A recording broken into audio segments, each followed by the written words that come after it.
লাল নীল সাদা বেগুনি রং বেরঙের সিলমারা ভেজাল কোনটাতে আসি যায় না সহজে ধরা, ভেজাল কোনটাতে আসি যায় না সহজে ধরা। জোরে বলেন ঠিক কিনা? মসুরের ডাল সয়াবিন তেল সাদা সাদা মুড়ি খাইলে কিন্তু নষ্ট হবে মিয়া ভাই তোর ভুঁড়ি, ঠিক কিনা? একসাথে গলা ফাটায় এখন, ঠিক কিনা? মসুরের ডাল সয়াবিন তেল সাদা সাদা মুড়ি খাইলে কিন্তু নষ্ট হবে মিয়া ভাই তোর ভুঁড়ি। খাঁটি মধুর কথা ওদের মুখে মুখে শুনি, আসলে নয় খাঁটি মধু মিশায় তাতে চিনি। ইউরিয়া সারে মুড়ি ভাজে সয়াবিনে পামেল ভরা, ভেজাল কোনটাতে আছে যায় না সহজে ধরা। ঠিক না ভাই? আওয়াজ করে কোন ঠিক কিনা? যখন ওঠে পেটের বিষ ভাই হয় রে আল্লাহর দিস, ক্ষমা চাই ওই প্রভুর তরে মুখে বলে ইস, ঠিক কিনা? ঠিক কিনা?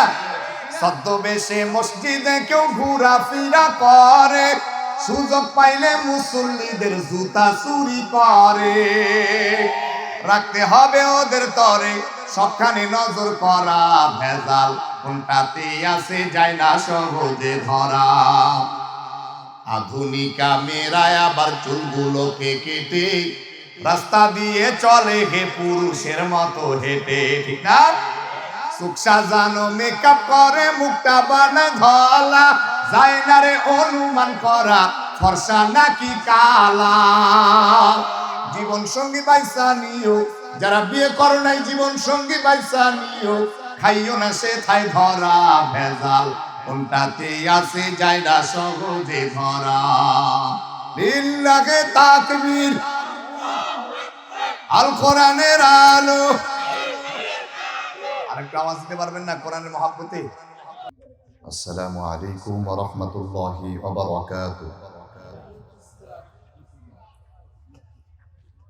ইন্নাল হামদালিল্লাহিল আকরামিল্লাযী খালাকাল ইনসান ওয়া কাররামা ওয়া আল্লামাহু মিনাল বায়ানি মা লাম ইয়া'লাম। فسبحان الذي لا يحصى امتنانه باللسان ولا بالقلم، ونشهد أن لا إله إلا الله وحده لا شريك له، وأشهد أن محمدا عبده ورسوله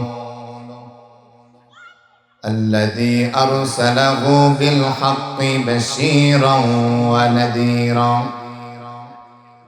وداعيا إلى الله بإذنه وسراجا منيرا.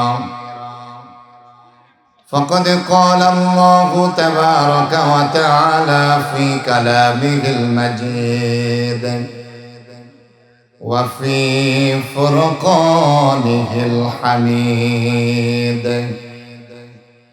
জবান ছেড়ে তেলাওয়াত করুন, আউযু বিল্লাহি মিনাশ শাইতানির রাজীম, বিসমিল্লাহির রহমানির রহিম।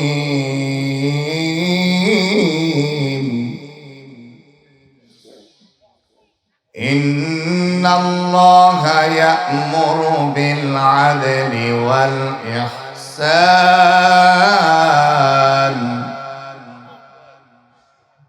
ওয়া ইতা'i যিল কুরবা ওয়া ইয়ানহা আনিল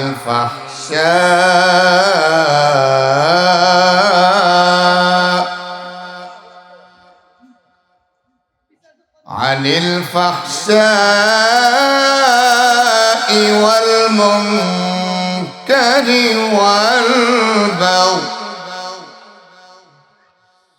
يعظكم لعلكم تذكرون.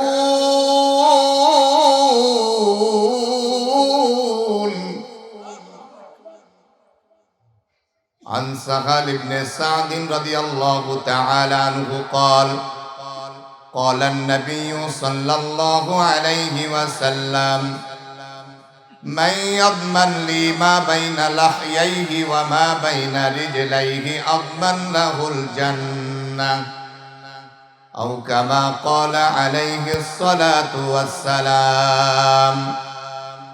وقال تعالى في شأن حبيبه آمرا ومخبرا إن الله وملائكته يصلون على النبي يا أيها الذين آمنوا صلوا عليه وسلموا تسليما.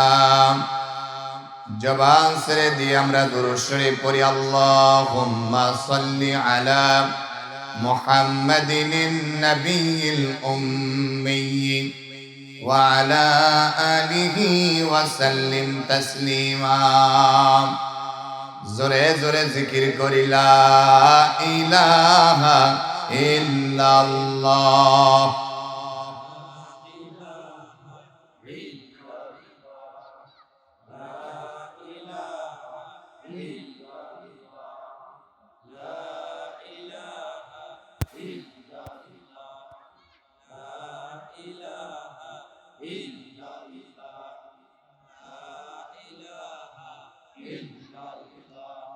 দাও আল্লাহ দাও আমায় আবার ওমর দারাজ দিল। দাও আল্লাহ দাও আমায় আবার ওমর দারাজ দিল। দাও আলীর মতো বীর সেনানী, আলীর মতো বীর সেনানী জাগাতে নিখিল।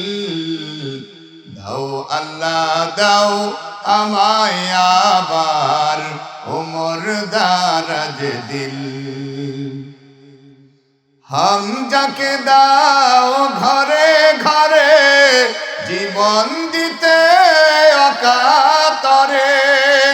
হামজাকে দাও ঘরে ঘরে জীবন দিতে অকাতরে।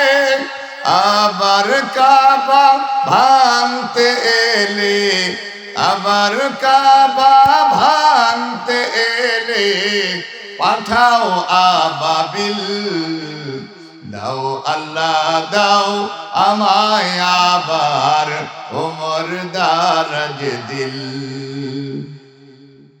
সচ্চা ঈমান দিয়ে পাঠাও শত সাহাবা, তাদের দেখে বিশ্ব আবার বলুক মারহাবা। আবার পাঠাও আবু বকর, ফিতনা ফাসাদ সুখ সমর অনর অটল পাহাড় সম। দাও সে মনের মিল। দাও আল্লাহ দাও আমায় আবার ওমর দারাজ দিল। জোরে বলা যাবে কি মারহাবা। কেলিয়া নুরানি তাহফিজুল কোরআন মাদ্রাসা এতিমখানার উদ্যোগে আয়োজিত আজকে দ্বিতীয় বার্ষিক ওয়াজ মাহফিলের সম্মানিত সুযোগ্য মুহতারাম সভাপতি আলহাজ মোহাম্মদ কবিরুল হাসান তারামিয়া, সভাপতি অত্র মাদ্রাসা।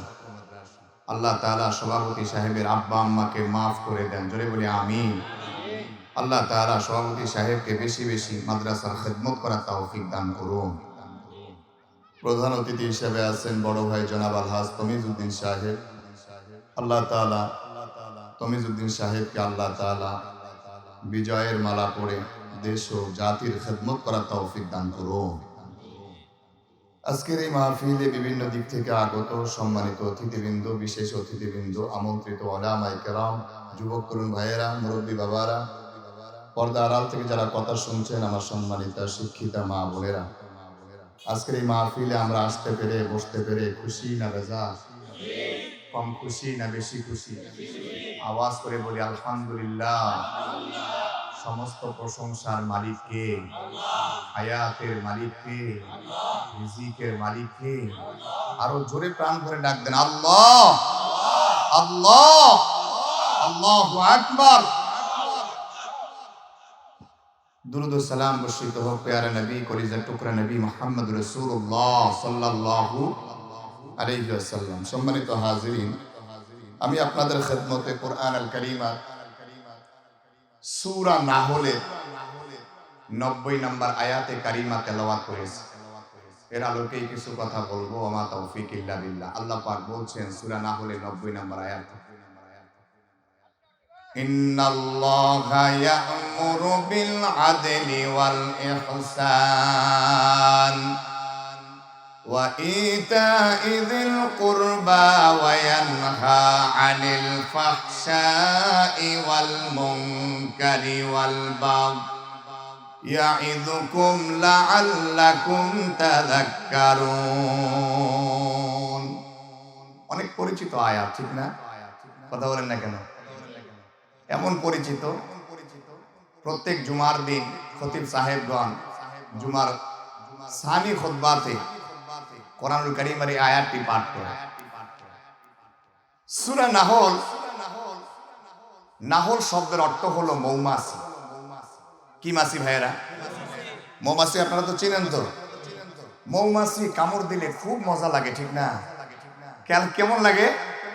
ব্যথা লাগে। সূরা নাহলে 90 নম্বর আয়াত,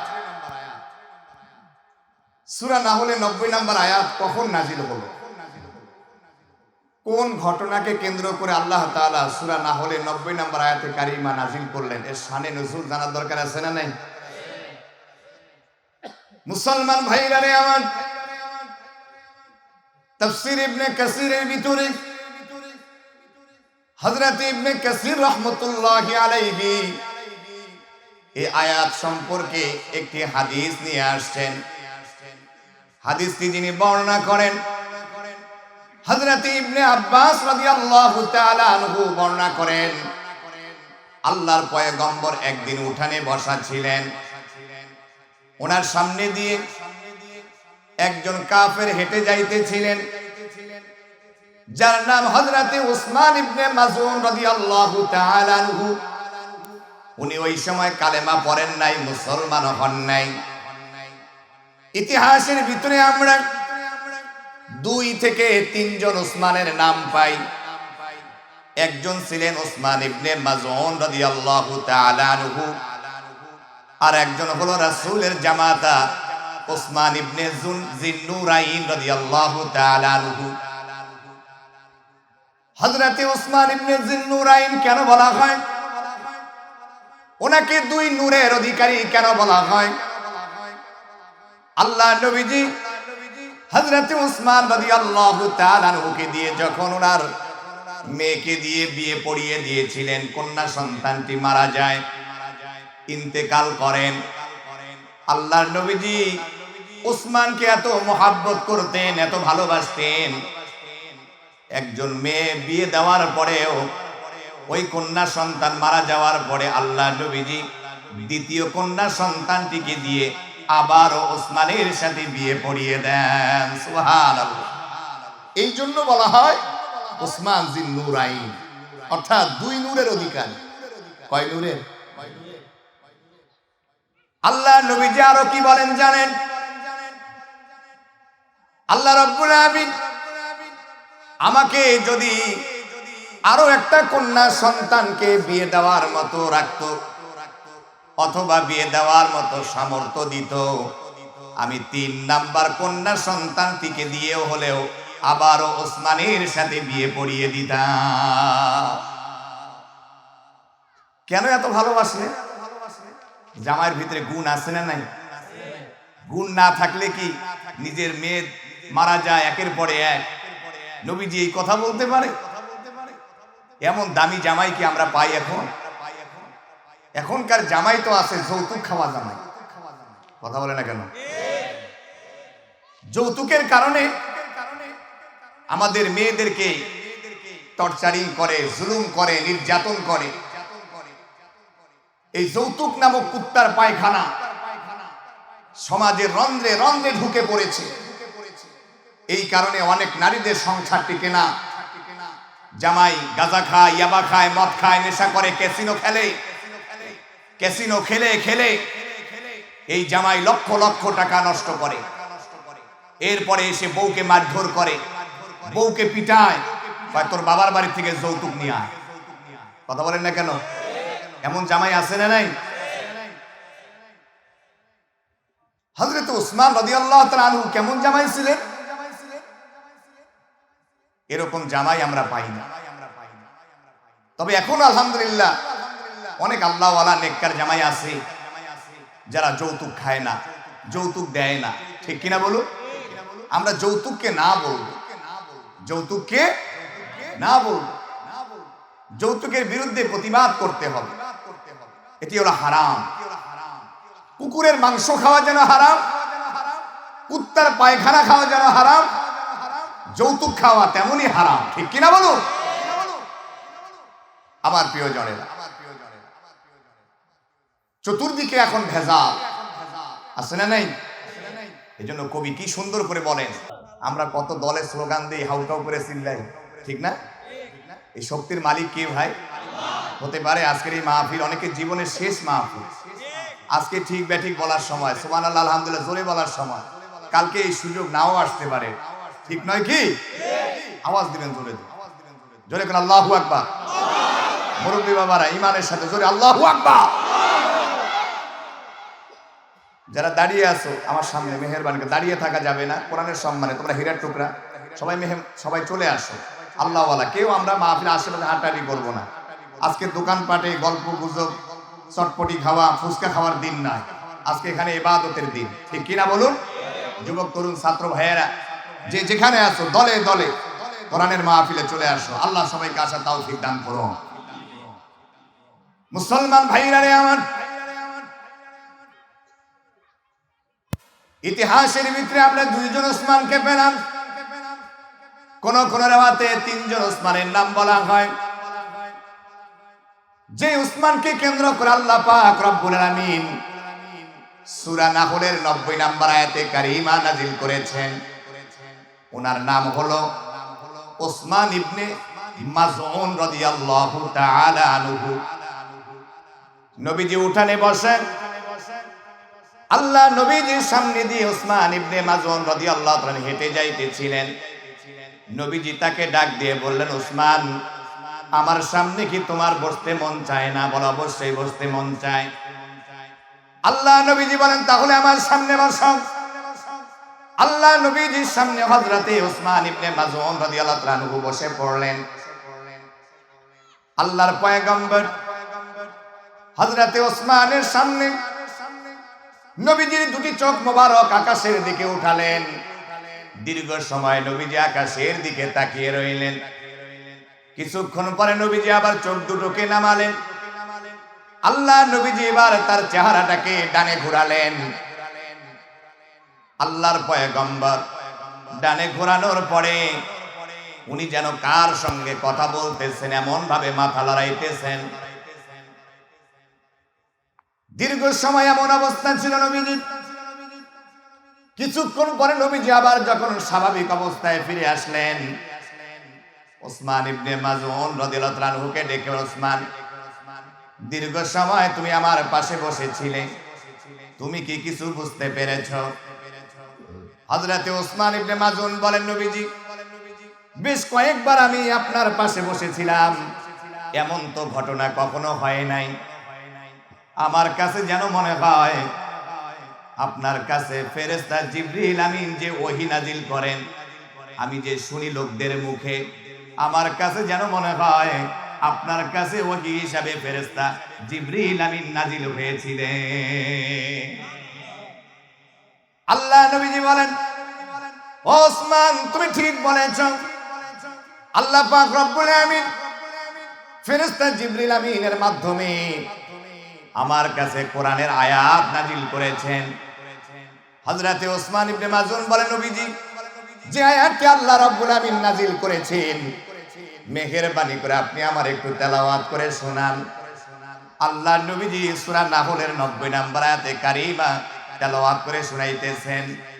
ইন্নাল্লাহা ইয়া'মুরু বিল আদলি ওয়াল ইহসান ওয়া ইতা'i যিল কুরবা ওয়া ইয়ানহা আনিল ফাহশাই ওয়াল মুনকারি ওয়াল বাগই ইয়া'iদুকুম লাআল্লাকুম তাযাক্কারুন। আল্লাহ নবীজি যখন সূরা নাহলের 90 নম্বর আয়াতে কারিমা উসমান ইবনে মাজুনের সামনে তেলাওয়াত করে শোনালেন, উসমান ইবনে মাজুন বলেন, মুহাম্মদ সাল্লাল্লাহু আলাইহি ওয়াসাল্লাম জীবনে কত মানুষের কথা শুনেছি, মানুষ কথা বললে মিথ্যা কথা বলে, কিন্তু আপনি যে আয়াতে কারিমা শোনালেন এত দামি কথা আমি জীবনে কারো মুখ থেকে শুনি নাই। সুবহানাল্লাহ, আর জোরে বলেন সুবহানাল্লাহ। এমন ভাবে সুবহানাল্লাহ বলবেন যেন মাইকে আপনাদের আওয়াজ বোঝা যায়। চিল্লা এখন সুবহানাল্লাহ। হযরতে উসমান ইবনে মাজুন, এই বাঁশিটা বন্ধ করো, বাঁশি কেউ বাজাইও না, বেহুদা বাঁশি বাজায়। লক্ষ লক্ষ মানুষ আছে নাকি বাঁশির দরকার? মগা মিয়া বুঝোস না কিছু, খালি খাওয়া বুঝোস, কথা বলে না কেন? এই যুগের পোলাবেন খাওয়া বুঝে, খালি বিবেক খাটায় না, ঠিক কিনা বলো?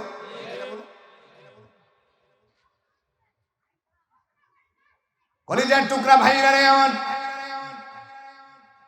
উসমান ইবনে মাজুন রাদিয়াল্লাহু তাআলা আনহু বলেন, এত দামি কথা জীবনে কারো মুখ থেকে শুনি নাই, আর আমি দেরি করতে চাই না। ও মুহাম্মদ সাল্লাল্লাহু আলাইহি সাল্লাম, আপনি আমাকে কালেমা পড়ে মুসলমান বানিয়ে দিন। সুবহানাল্লাহ। এমন একটা দামি আয়াত আপনাদের সামনে তেলাওয়াত করেছি, যেই দামি আয়াত নবীজির কণ্ঠে শুনে বহু কাফের আর বেঈমানেরা কালেমা পড়ে মুসলমান হয়ে গিয়েছে। হযরত উসমানের মাজুন রাদিয়াল্লাহু আনহু সূরা নাহলের 90 নম্বর আয়াত শুনেই মুসলমান হয়ে গেছে। সুবহানাল্লাহ। আরবের ভিতরে একজন নেতা ছিল। কে ছিল? সবাই বলেন না একসাথে, আমার দিকে মনোযোগ, আমার দিকে তাকান, মোবাইল বন্ধ করো, তোমরা কথা বলো না, এই যে ডানে বামে কেউ কথা বলো না। সম্মানিত হাজরিন, বসা বসা বসা।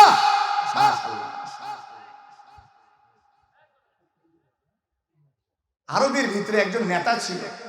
কে ছিল? ধরে কোন কে ছিল? নেতা। ওই নেতার নাম ছিল আকসাম সাইফি। কি sci-fi? Aksam sci-fi. Aksam sci-fi নেতা হলে নেতাদের কর্মী আছে না ভাইয়েরা?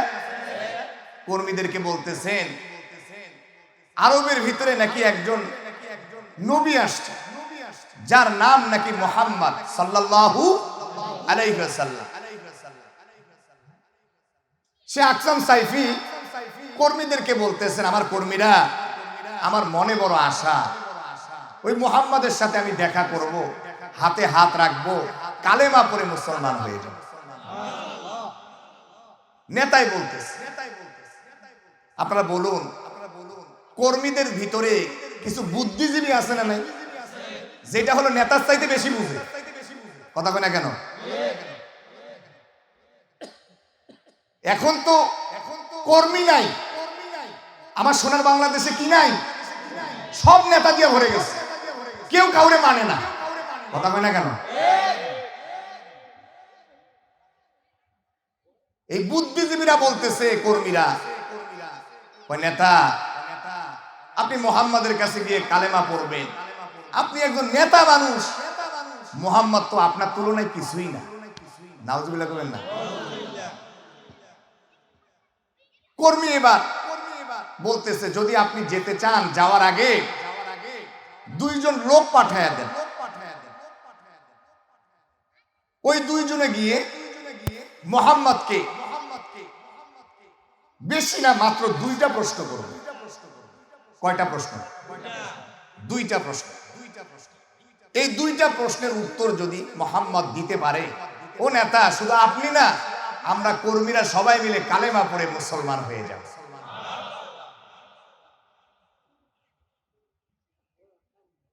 নেতা এবার তাই করলাম। দুজন লোক পাঠিয়ে দিল। প্রশ্ন কয়টা? এই দুইজন গিয়ে আল্লাহ নবীজিকে প্রশ্ন করলেন, মুহাম্মদ সাল্লাল্লাহু আলাইহি ওয়াসাল্লাম, আমরা দুইটা প্রশ্ন নিয়ে এসেছি, যদি উত্তর দিতে পারো আমাদের নেতা আকসাম সাইফি শুধু নয়, আমরা কর্মীরা সবাই মিলে কালেমা পড়ে মুসলমান হয়ে যাব। এক নাম্বার প্রশ্ন হলো, মানাংতা, মুহাম্মদ তোমার পরিচয় জানতে চাই। আল্লাহ রাসূল সাল্লাল্লাহু আলাইহি ওয়াসাল্লাম নিজের পরিচয় দিতেছেন, আনা মুহাম্মদ ইবনে আব্দুল্লাহ, আমার নাম হলো মুহাম্মদ, আমার বাবার নাম হলো আব্দুল্লাহ। সুবহানাল্লাহ। আনা খাতামুন নাবিয়্যিন লা নাবিয়্যা বাদি, আমি হলাম শেষ নবী, আমার পরে আর কোন নবী আসবে না। কিন্তু বর্তমান জামানায় কাদিয়ানীরা বলে আমরা মুহাম্মদ রে নবী মানি না, গোলাম আহমদ কাদিয়ানী রে নবী মানি। নবীর পরে কি নবী আছে? নবীর পরে, জোরে বলেন, নবীর পরে কাদিয়ানীরা কাফের। জোরে বলেন, কাদিয়ানীরা কি? জোরে বলেন, কাফের। কাফের বলেন, কাদিয়ানীরা কাফের। আমি বলবো কাফের কাফের, আপনারা বলবেন কাদিয়ানীরা কাফের। কাফের কাফের, আরো জোরে, কাফের কাফের। কাদিয়ানীরা কি ভাই? কাফের। কাদিয়ানীদের আকীদা হলো যে মুহাম্মদ সাল্লাল্লাহু আলাইহি ওয়াসাল্লাম শেষ নবী না, মুহাম্মদ সাল্লাল্লাহু আলাইহি ওয়াসাল্লামের পরে আরো নবী আছে, সেই নবী হলো গোলাম আহমদ কাদিয়ানী। এবং নবী দুনিয়া থেকে বিদায় নিয়ে যাওয়ার পরে বেশ কয়েকজন নবীও দাবি করছে, আমার বাংলাদেশেও নবী দাবি করছে। এই সিলেটে একজন ফেসবুকে এসে কয় আমি হলাম মুহাম্মদ সাল্লাল্লাহু আলাইহি ওয়াসাল্লাম। মাঝে মাঝে ফেসবুকে এসে নাস্তিকের গোষ্ঠীরা এসে বলে আমি হলাম ইমাম মাহদী আলাইহিস সালাম। আমার ভাই, আমার এই দেশের ভিতরে ওলামায়ে কেরাম হকের কথা বলে, আলেম ওলামা এই জাতিকে হক কথা শোনায়। এই কারণে আলেমদেরকে হাতে ডান্ডা, পায়ে বেরি, কোমরে শিকল লাগায়া তাদেরকে জেলখানায় নিয়ে যাওয়া হয়। আর নাস্তিক আর মুরতাদেরা বিগত ফেসিবাদের সময় কত ইসলাম নিয়ে বাড়াবাড়ি করলো, এদেরকে জেলতে দেওয়া দূরের কথা, বরং এদের হাতের মাঝে ফুলের মালা দেওয়া হয়, এদেরকে স্বর্ণ পদক পুরস্কার দেওয়া হয়। এদেশে আমাদের কোরআন ওয়ালারা পুরা বিশ্বকে চমকায়া দেয়। নাজমুস সাকিব, হাফেজ জাকারিয়া, সালেহ আহমদ তাকরিম, আমার সোনার বাংলাদেশের রত্ন হাফেজ কোরআন, এরা 103টা দেশ, 80টা দেশ, 83টা দেশ, 93টা দেশ সবাইকে পিছনে ফেলে দিয়া আমার সোনার বাংলাদেশের লাল সবুজের পতাকা আকাশ চুম্বি মর্যাদার আসরে নিয়ে যায়। ঠিক কিনা বলেন? এদেরকে লাল গালিচা দিয়ে সম্বর্ধনা তো দেয়া দূরের কথা, এদের হাতে একটা ফুলের তোড়াও দেওয়া হয় না। ঠিক কিনা? আর খেলোয়াড়রা যখন, আমার বাংলাদেশের টাইগাররা যখন যায়, কি হাসি খুশি, এদের লাল গালিচা দিয়ে সম্বর্ধনা দেয়। নারী ফিরি, গাড়ি ফিরি, কথা বলে না কেন, মদ ফিরি, ঠিক কিনা? কত আজকাল মাসকাল এদেরকে দেয়। আর যখন ওখানে বিভিন্ন দেশের সাথে হারে, কান্তি কান্তি আমার সোনা বাংলাদেশে ঢোকে, তার বড় লাল গালিচা। আর আমার সোনা বাংলাদেশে দোয়া করে, তাহাজ্জুদ পড়ে, চোখের পানি ফেলে ওই দেশের মধ্যে যায় কেঁদে কেঁদে, আর আসে হেসে হেসে। ঠিক কিনা বলে? পুরো বিশ্বকে চমকায় দেয়। আমাদের সোনা বাংলাদেশের ওলামায়ে কেরাম, এদের জায়গা কোথায়? হক কথা বলার কারণে জেলখানা। ঠিক কিনা বলো? সোনার বাংলাদেশে আমরা ওলামায়ে কেরামদের প্রতি জুলুম আর নির্যাতন দেখতে চাই না। কথা বলেন না কেন? আওয়াজ দিয়ে বলেন। ওলামায়ে কেরাম যদি জেলখানায় পড়ে থাকে হক কথা বলার কারণে, ইমাম আবু হানিফা রহমতুল্লাহ আলাইহির মতো, ইমাম হাম্বল রহমতুল্লাহ আলাইহির মতো, এভাবে করে আলেমদের প্রতি জুলুম নির্যাতন করা হয় এক সময়, সোনার বাংলাদেশে এদের জানাজা করার মতো ইমাম সাহেব খুঁজে পাওয়া যাবে না। বুঝতে হবে এই মাদ্রাসাগুলো টিকাইতে গেলে, মসজিদগুলো আবাদ করতে হলে ওলামায়ে কেরামের বিকল্প নাই। ঠিক কিনা বলুন? দাড়ি কাটা, দাড়ি চাষা, ফাসিক ফুজ্জারকে দিয়ে কি আপনারা ইমামতি দিলে আপনারা কি নামাজ পড়বেন? কথা বলেন না কেন? যারা দাড়ি রাখেন না তারা মন খারাপ করিয়েন না। আমার প্রিয় ভাইয়েরা, নামাজ পড়বেন না। অতএব ওলামায়ে কেরামের দরকার আছে, ঠিক নয় কি? সম্মানিত বন্ধুগণ, আমার হক কথা বলার কারণে ওই নেত্রকোনা রফিকুল ইসলাম মাদানীকে আপনারা চেনেন, নাম শুনেছেন। তার কোনো অপরাধ ছিল না।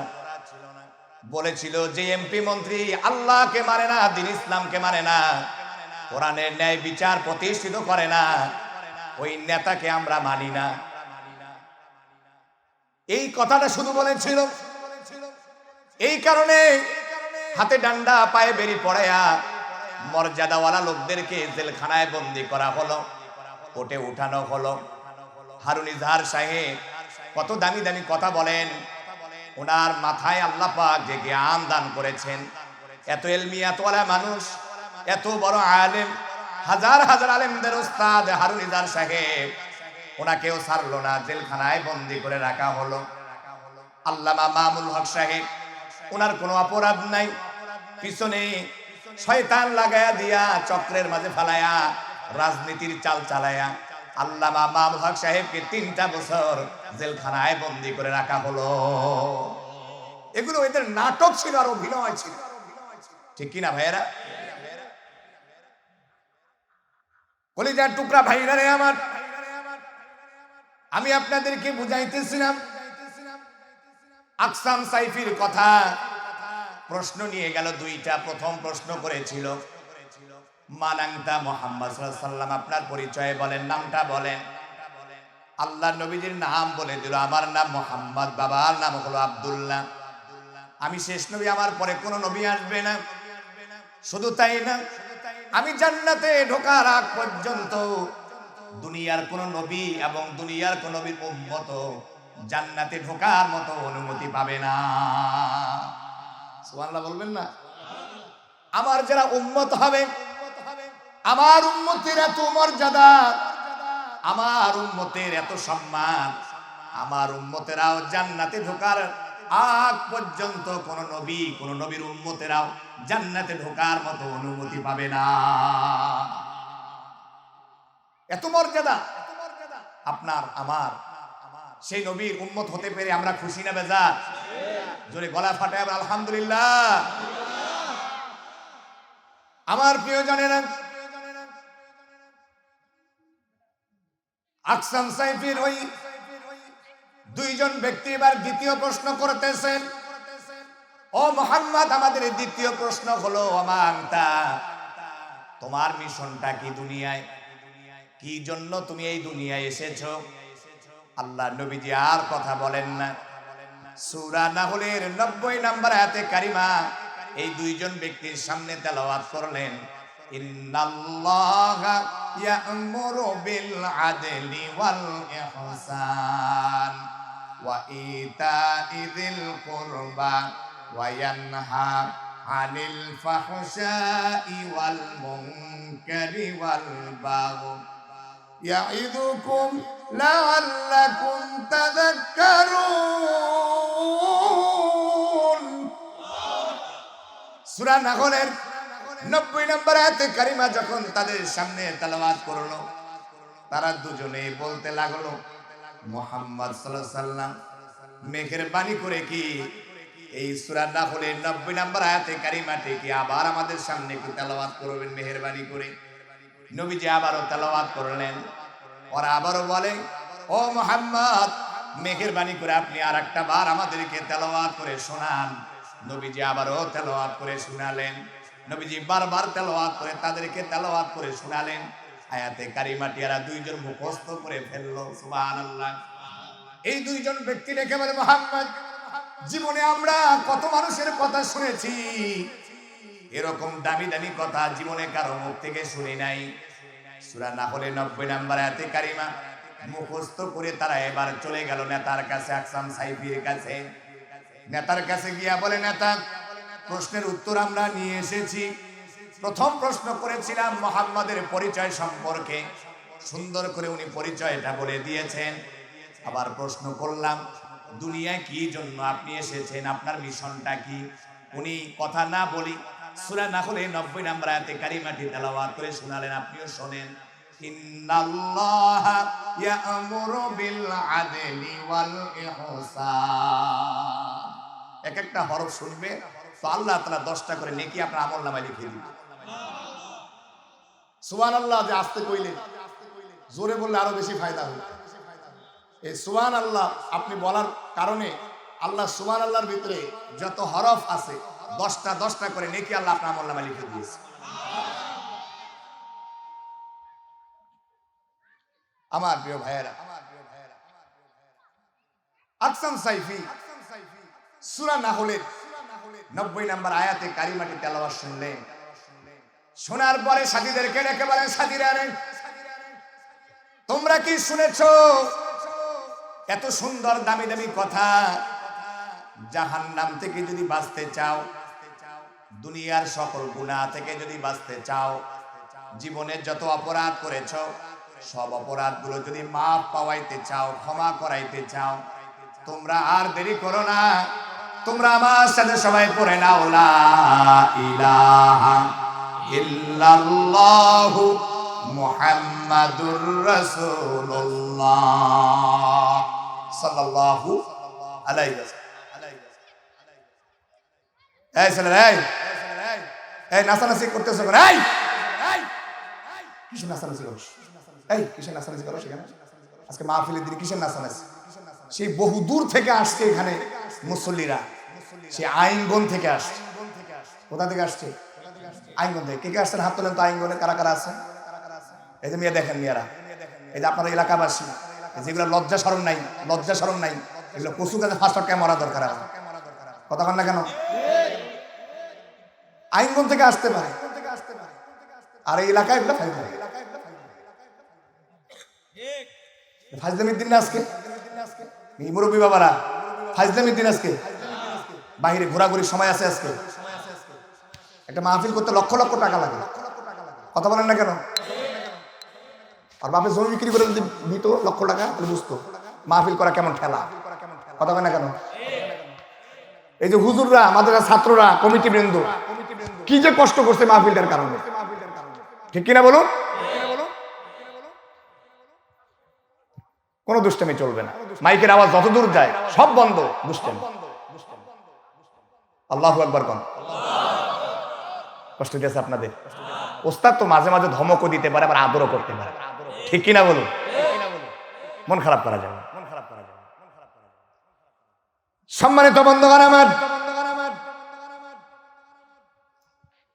এবার চলুন আমরা সরাসরি আয়াতে কারিমার তরজমা তাফসীরের দিকে যাই। সূরা নাহলে 90 নম্বর আয়াতে কারিমা তেলাওয়াত শুনে ওই যুগে কাফের বেঈমানেরা কালেমা পড়ে মুসলমান হয়ে গিয়েছে। জোরে বলা যাবে কি সুবহানাল্লাহ? এই যে দামি আয়াত, আল্লাহ পাক কি বললেন এবার আপনারা আমরা শেখার দরকার আছে না নাই? কান লাগান, খরগোশের মতো দিলটা লাগান। আল্লাহ রাব্বুল আমিন বলেন, ইন্নাল্লাহা ইয়া'মুরু বিল আদলি ওয়াল ইহসান। ইন্নাল্লাহা ইয়া'মুরু বিল আদল। নিশ্চয় আল্লাহ তাআলা আদেশ করছেন। কি করছেন? আল্লাহ নিজেই আদেশ করতেছেন। বিল আদল, তোমরা ন্যায় বিচার করো। কি বিচার করো? জোরে বলুন, কি বিচার? সমাজে কি ন্যায় বিচার আছে? জোরে বলতে হবে, আছে? দেশে কি ন্যায় বিচার আছে? ঘরের ভিতরে কি ন্যায় বিচার আছে? কোন জায়গায় ন্যায় বিচার? ন্যায় বিচার কি মানুষের মন গড়া আইন দিয়ে করলে কি ন্যায় বিচার প্রতিষ্ঠিত হবে? ন্যায় বিচারের জন্য কোরআনের সমাজ দরকার আছে না নাই?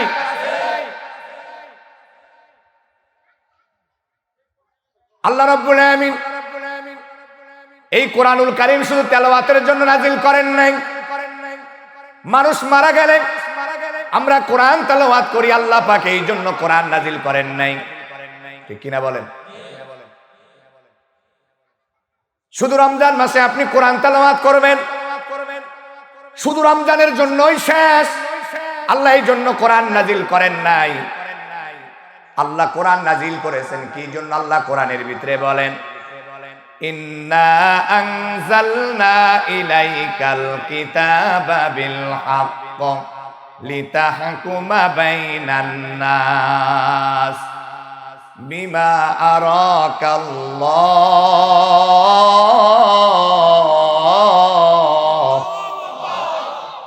ওয়ালা তাকুন লিল খাইনিনা খাসিমা। আল্লাহ রাব্বুল আলামিন বলেন, ইন্না আনজালনা ইলাইকাল কিতাব, নিশ্চয় আমি নাজিল করেছি আল্লাহর কোরআনুল কারীম এই কিতাব, লিতাহকুমা বাইনান নাস, যাতে করে তোমরা মানুষের মাঝে কোরআন দিয়া বিচার ফয়সালা করতে পারো। সুবহানাল্লাহ। কোরআন দ্বারা যদি এই সমাজে বিচার করা হতো, এই সমাজে কি চোর খুঁজে পাওয়া যেত? ডাকাত খুঁজে পাওয়া যেত? সন্ত্রাস খুঁজে পাওয়া যেত? দুর্নীতিবাজ খুঁজে পাওয়া যেত? মদখোর গাঁজাখোর খুঁজে পাওয়া যেত?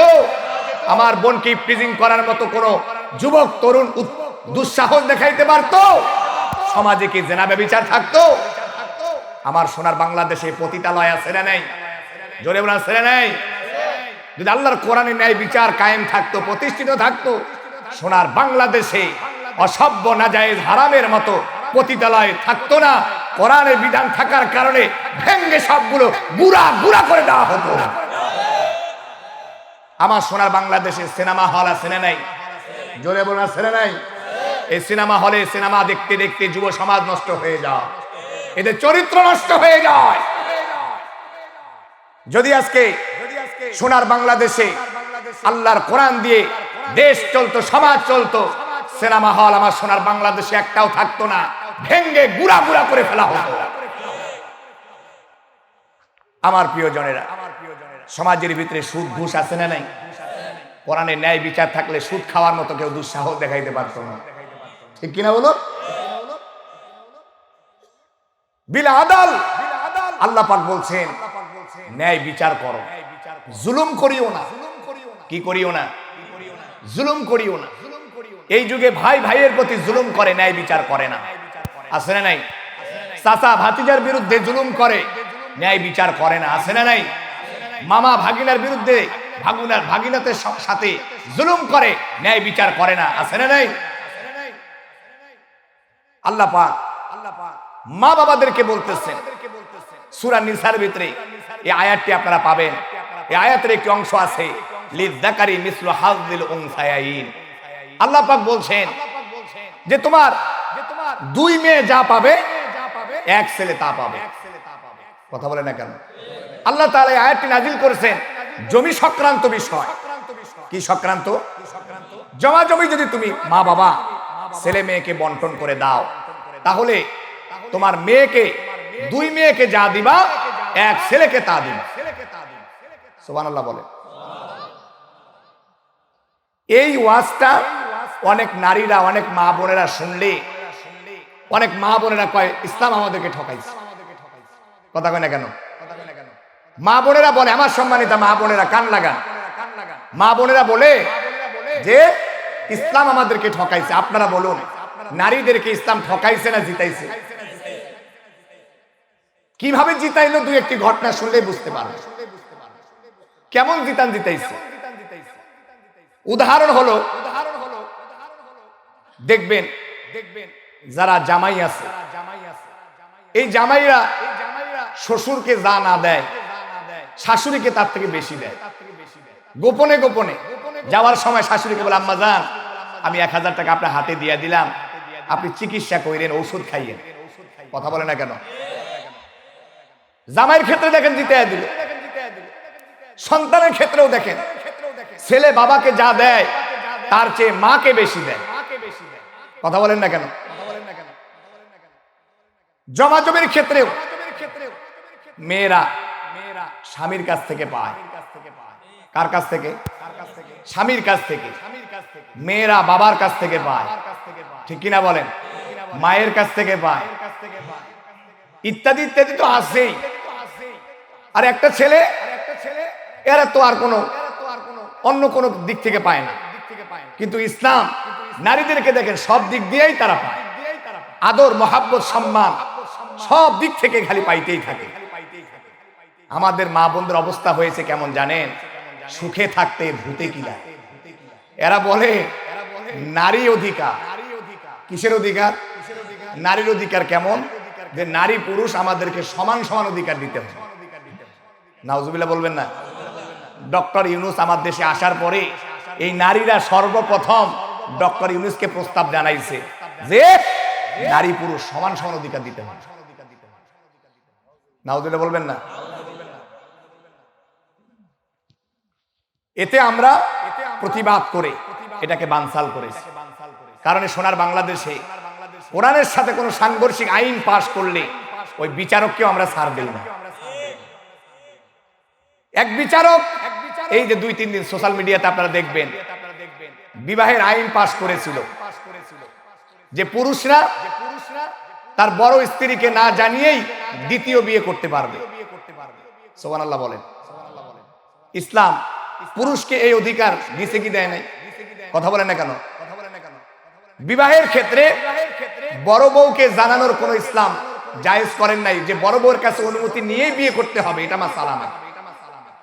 বড় বউকে না জানিয়েই একজন পুরুষের যদি হক আদায় করতে পারে তাহলে সে দ্বিতীয় বিয়ে করার ক্ষমতা রাখে। ইসলাম একজন পুরুষকে 4 বিয়ে করার অনুমতি দিয়েছে।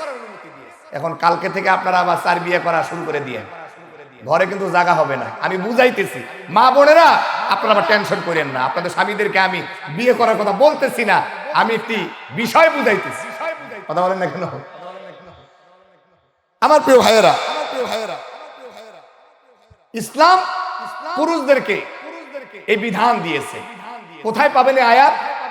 আল্লাহ পাক সূরা নিসার ভিতরে বলছেন ফানকিহু মা তাবা লাকুম মিনান নিসাই মাসনা। আল্লাহ পুরুষদের ক্ষেত্রে আল্লাহ 1 বিয়ে দিয়ে শুরু করে নাই, 2 বিয়ে দিয়ে শুরু করেছে। কথা বলে না? কয় বিয়ে? 2 বিয়ে, মাসনা। আল্লাহ বলেন তোমরা 2টা করো। কয়টা করো? জোরে বলেন কয়টা? 2টা। ওয়াসুলাসা, আল্লাহ বলেন 3টা করো। কয়টা করো? ওয়ারুবা, আল্লাহ বলেন 4টা করো। কয়টা করো? 4টা করো। এরপরে আল্লাহ তাআলা বলছেন যদি তোমরা ন্যায় বিচার না করতে পারো তাহলে তোমরা একটা পেয়েই সন্তুষ্টি হবে। সুবহানাল্লাহ বলবেন না?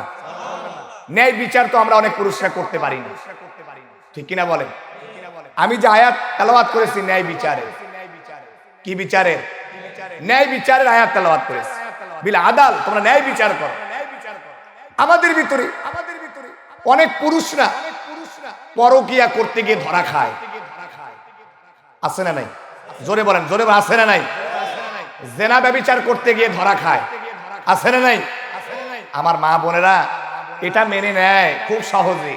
স্বামী ধরা খায়, সম্মান নষ্ট হয়, জেনা ব্যভিচার করে, সম্মান চরিত্র নষ্ট হয়, কিন্তু বিয়ে করবে হালাল ভাবে এটা মানতে চায় না মা বোনেরা।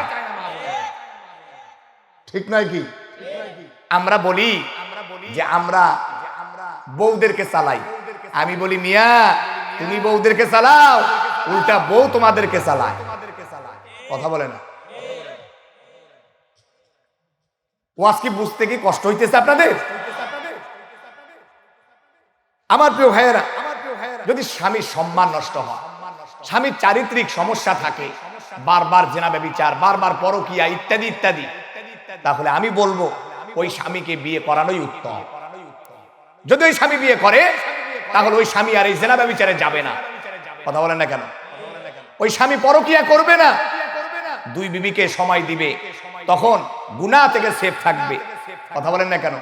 নেককার হবে, ইমানে নূর বাড়বে, আমলে নূর বাড়বে, অনেক পরহেজগার হয়ে যাবে। ঠিক কিনা বলে? আমার কলিজার টুকরা ভাইয়েরা, আল্লাহ পাক এটাই বলছেন আপনাদেরকে, যারা আবার 2টা করবা তারা যেন ন্যায় বিচার করো। কি বিচার করো? ন্যায় বিচার করো। তোমার এই বিবিকে অনেক সম্পত্তি দিবা, আবার এই বিবিকে ঠকাইবা, এমন করিও না। সমান সমান করি। ঠিক কিনা বলেন? এই বিবিকে তুমি দামি দামি চেন কিনে দিবা, অনেক যত্ন নিবা, আর একটা গরিবের মেয়েকে, এতিম মেয়েকে বিয়ে করেছো, তাকে তুমি ঠকাইবা, তারে কষ্ট দিবা, এটা করিও না। কিয়ামতের ময়দানে বিচারের কাঠগড়ায় দাঁড়াইতে হবে, ঠিক নয় কি আমার ভাইয়া? আল্লাহ পাক এটাই বলছেন, লিদ্দাকারি মিসলু হাদ্দিল উনসায়াইন। আল্লাহ পাক কোরআনে বলেন যে তোমাদের স্বামী, তোমাদের যারা মা বাবা আছো, তোমরা তোমাদের সন্তানকে যখন জমি বন্টন করে দিবা, তখন দুই মেয়েকে যা দিবা, তোমার এক ছেলেকে তা দিবা। এটা দিয়ে যেন কখনো বাড়াবাড়ি না করো, সন্তানদেরকে যেন না ঠকাও। আজকের অনেক মা বাবা বড় ছেলেকে অনেক দিয়ে দেয়, আবার ছোট ছেলেকে ঠকায়, আবার ছোট ছেলেকে বেশি দিয়ে দেয়, বড় ছেলেকে ঠকায়। আছে না নাই? নাম দিয়েছি হাজি সাহেব, কি সাহেব, কিন্তু হাজি সাহেব হজ করার পরেও তার চরিত্র পরিবর্তন হয় নাই। এসেই হজ করার পরে এসেই আবার দেখা যায় মেয়েকে ঠকায়। কথা বলুন না কেন? কেমন মেয়েকে ঠকায় দেখুন। সব সম্পত্তিগুলো ছেলেদের নামে লিখে দেয়, অল্প একটু সম্পত্তি রেখে দেয় মেয়েদের জন্য। মেয়েরা বাবার কাছে এসে কাঁদে, বাবা সব সম্পত্তিগুলো তো বড় ভাই ছোট ভাই ভাইদেরকে দিয়ে দিলাম, আমার জন্য সামান্য একটু রেখে দিলাম। পরের বাড়িতে তো কথা শুনতে হয়, তোর বাবা পাক্কা হাজি, কিন্তু জমি বন্টনের সময় ইনসাফ করে নাই, নাই বিচার করে নাই, তোর বাবা একটা পাজি। কথা বলে না আমার প্রিয় জনেন, এই যে মেয়েটা চোখের পানি ঝরায়, কান্দে বাবার সামনে, আরে হাজি সাহেব অথবা যারা হজ করে নাই এমনও জালিম বাবা মেয়ের মাথায় হাত রেখে বলে, মা রে তোরে তো আমি কিছু দিতে পারলাম না, পরে আমি দোয়া দিয়ে দিলাম। কি দেয়? তোর মতো খাটাইস বাবার দোয়ার দরকার নাই, জালিমের দোয়া কবুল হয় না। তোর কিসের দোয়া লাগে? তোর তো মরার সময় তুই বেঈমান অবস্থায় মারবি, তোর মেয়ে তো উল্টা তোর পক্ষে দোয়া করা লাগবে। কথা বলে না কেন? যারা জমি বন্টনে মেয়েদেরকে ঠকাবে, মালাকুল মাউত তাদেরকে অত্যন্ত কষ্ট দিয়ে জান কবজ করবে। জালিমদের মৃত্যু ভালো হয় না, জালিমরা বেঈমান অবস্থায় মারা যায়। আল্লাহ জালিমদের বিরুদ্ধে আয়াতে কারিমা নাজিল করেছেন, ইন্নাল্লাহা লা ইয়াহদিল কওমাল যালিমিন। আল্লাহ বলেন নিশ্চয় আল্লাহ তাআলা জালিমদেরকে হেদায়েত দেন না। নাউজুবিল্লাহ, জালিমের হেদায়েত নাই। জালিম কি দোয়া করে মেয়ের জন্য? বলে, মা তোরে দোয়া দিয়ে দিলাম, তুমি দোয়া না দিয়া মিয়া জমিটা ফিরাইয়া দাও, না কিয়ামতের ময়দানে লাত্তি খাইবা ওই মেয়েরই। কথা কয় না কেন? ওই মেয়েরই লাত্তি খাওয়া লাগবে তোমার। তুমি সোজা মনে করেছো? আমি কি বানায় বলতেছি? মনে হয় লাত্তি কথা বললাম, মনে হয় অবাক হয়ে গেলে। আল্লাহ পাক বলেন কোরআনের ভিতরে, সূরা হামিম সেজদা খুলে দেখেন, وقال الذين كفروا ربنا أرنا الذين أضلانا من الجن والإنس نجعلهما تحت أقدامنا ليكونا من الأسفلين। আল্লাহ রাব্বুল আলামিন বলেন, কাফেররা কিয়ামতের ময়দানে বলতে থাকবে, সন্তানরা বলতে থাকবে, আল্লাহ তাআলা আমার বাবার কারণে আজকে আমি জাহান্নামী হয়ে গিয়েছি। আমার বাবা আমাকে নামাজের কথা বলে নাই, আমার বাবা আমাকে রোজা রাখতে বলে নাই, আমার মা আমাকে নামাজের কথা বলেন নাই, আমার মা আমাকে রোজার কথা বলেন নাই, আমার মা আমাকে ভালো উপদেশ দেয় নাই, বাবা আমাকে ভালো উপদেশ দেয় নাই, এই কারণে আজকে জাহান্নামী হয়েছি। অতএব আমার মা বাবারে নিয়ে আসেন, আমার পায়ের নিচে ফালান, তাদেরকে লাথি দিয়া দিয়া খসায়া খসায়া আমি সহ তাদের সহ জাহান্নামে যেতে চাই। নাউযুবিল্লাহ। আমার ভাইয়েরা, কিয়ামতের ময়দানে এইভাবে করে জালিমদের বিচার করা হবে। আমি বলবো সম্মানিত বন্ধুরা, যারা আপনারা আপনাদের মেয়েদেরকে ঠকাইতেছেন, মেয়েদেরকে যারা ঠকাইতেছে তারা যেন মেয়েদেরকে না ঠকায়, মেয়েদের সম্পত্তি মেয়েদেরকে বুঝায় দেন। তা না হলে কিয়ামতের ময়দানে আল্লাহ পাকের বিচারের কাঠগড়ায় দাঁড়াইতে হবে। ঠিক কিনা বলুন? আমার সম্মানিত বন্ধুরা, আল্লাহ রাব্বুল আলামিন বললেন, ইন্নাল্লাহা ইয়া'মুরু বিল আদাল, তোমরা ন্যায় বিচার করো। আল্লাহ নিজে আদেশ করতেছেন ন্যায় বিচার করো। সমাজের যারা দায়িত্বে থাকবে, দেশের যারা দায়িত্বে থাকবে, তারা জনগণের প্রতি জুলুম করা যাবে না। জনগণের প্রতি ইনসাফ করতে হবে, ন্যায় বিচার করতে হবে। আজকের পুরা বিশ্বের ভিতরে জালিম দিয়ে ভরে গিয়েছে। জালিমরা আজকে কর্মীদের উপরে জুলুম করে, নেতায় কর্মীদের প্রতি জুলুম করে, আবার নেতা দেশের মানুষের প্রতি জুলুম করে। এমন নেতা আছে না নাই? আল্লাহ পাক তাদেরকে শিক্ষা নেয়ার জন্য যুগে যুগে আল্লাহ পাক মনীষীদেরকে পাঠিয়েছেন, যুগে যুগে ইনসাফ প্রতিষ্ঠিতকারীদেরকে পাঠিয়েছেন। তাদের জীবন থেকে আমাদেরকে শিক্ষা নিতে হবে। আমার নবীজি আপনার আমার জন্য আদর্শ।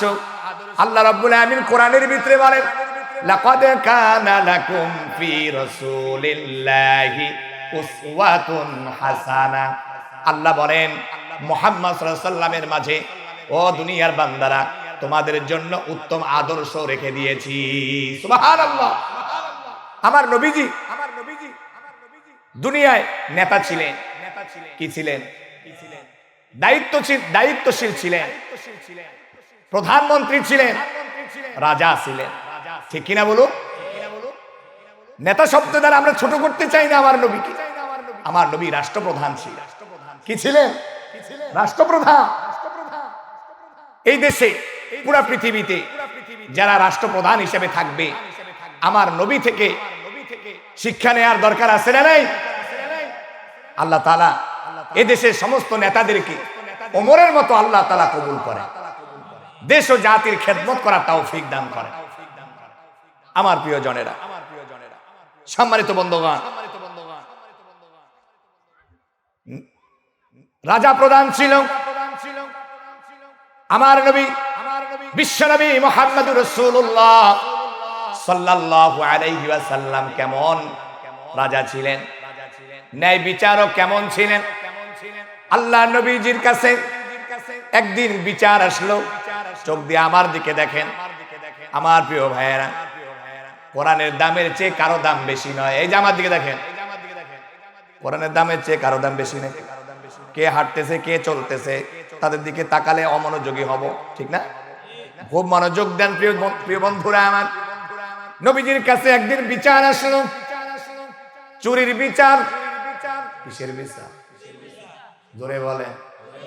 এতগুলা মানুষ এত আসতে কোন জোরে কা? চোর বাংলাদেশে আছে না নাই? জুতা থাকে না মসজিদে গেলে, কথা কয় না কেন? জুতা কি আপনাদের হারাইছে জীবনে? কার কার হারাইছে হাত তুলে। নেতার ভাইয়ের হাত জুতা চুরি হয়েছে। মেহমান আসছেন, ওনাদের অনেক সময়। আল্লাহ তাআলা যদি ওনাদেরকে কবুল করে তাহলে আপনাদেরই খেদমত করবে, ওনাদেরকে কাজে লাগবে, ঠিক কিনা বলে? আমরা কোনো কাদা ছোড়াছুরি করবো না। আমরা সবাই মুসলিম, ওরা ভাই ভাই, ঠিক কিনা বলে? কে দল করি। আমি ছোটবেলায় দেখতাম, না করলেও আমি রাজনীতিওয়ালা লোকদের সাথে চলি এবং রাজনীতির ঘরে আমি বড় হয়েছি। আমার বংশ পরম্পরা সব রাজনীতিবিদ, আমার বংশের ভিতরে সব আছে। আলহামদুলিল্লাহ বলে সব আছে, আলেম থেকে শুরু করে আপনি র্যাব বলবেন, পুলিশ বলবেন, সেনাবাহিনী, সব আছে আলহামদুলিল্লাহ। তো আমি দেখছি আমার ছোটবেলার ঘটনা, সে টিপু মুন্সি আপনারা নাম শুনছেন, এবং বিএনপির অনেক নেতা, সবাই অর্থাৎ সব দলের লোকেরা, এরশাদের যে দল, সব দলের নেতারা একসাথে বসে চা খাইছে, ঠিক না? এমন একটা সময় ছিল না? এমন একটা সময় ছিল, হিংসার রাজনীতি ছিল না, ভালোবাসার রাজনীতি ছিল। আমি এর জন্য বলবো, আমরা যে যা দল করি করব, কিন্তু আমরা মারামারি করতে যাব না। কারণ কারে মারবো? সে তো আমার ভাই, ঠিক কিনা বলুন? আমরা সবাই শান্তি শৃঙ্খলা ভাবে রাজনীতি করব, মিছিল মিটিং যা করা লাগবে আমরা নিয়মের ভিতরে শান্তি শৃঙ্খলা ভাবে, কেউ যেন কারো প্রতি আঘাত না হয়, কেউ যেন না মরে, কারো যেন কষ্ট না হয়, কারো প্রতি জুলুম না করি। আল্লাহ পাক সবাইকে আমল করার তৌফিক দান করুন। এই এলাকার মাটিও মানুষ অনেক নেককার, অনেক আল্লাহওয়ালা। আমি আমার পরিচয়টা সেইভাবে দেওয়া হয় নাই, আমি আপনাদেরকে পরিচয় দিয়ে যাই। আলহামদুলিল্লাহ, আমি আপনাদের খুব কাছাকাছি থাকি। সে আপনাদের আইনগণ বলে যে আইনগণ, এই আইনগণ জামি মসজিদের আমি খেদমতে আছি, আমি সেখানকার খাদেম।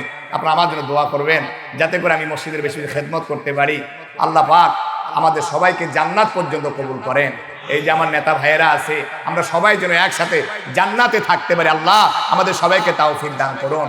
এই মাদ্রাসার কমিটি মহোদয় অনেক ভালো, আল্লাহ এই কমিটি এবং মাদ্রাসার ওস্তাদ এই যে আপনাদের সিরাজুল ইসলাম দামাত বারাকাতুহুম খুব ভালো আলেম, বয়স কম হলেও আপনারা সবাই সম্মান করবেন, মোহাব্বত করবেন, আপনাদের জন্য দোয়া করবে। আল্লাহ তাআলা মাদ্রাসার সকল উস্তাদদেরকে, ছাত্রদেরকে কবুল করেন। আসসালামু আলাইকুম ওয়া রাহমাতুল্লাহি ওয়া বারাকাতুহু। Presents by Kuakata media centre. হক্কানি আলেমদের নিত্য নতুন ভিডিও পেতে আমাদের চ্যানেলটি সাবস্ক্রাইব করুন। কুয়াকাটা মিডিয়া সেন্টার, ইসলামিক বিনোদনের বিশ্বস্ত সঙ্গী।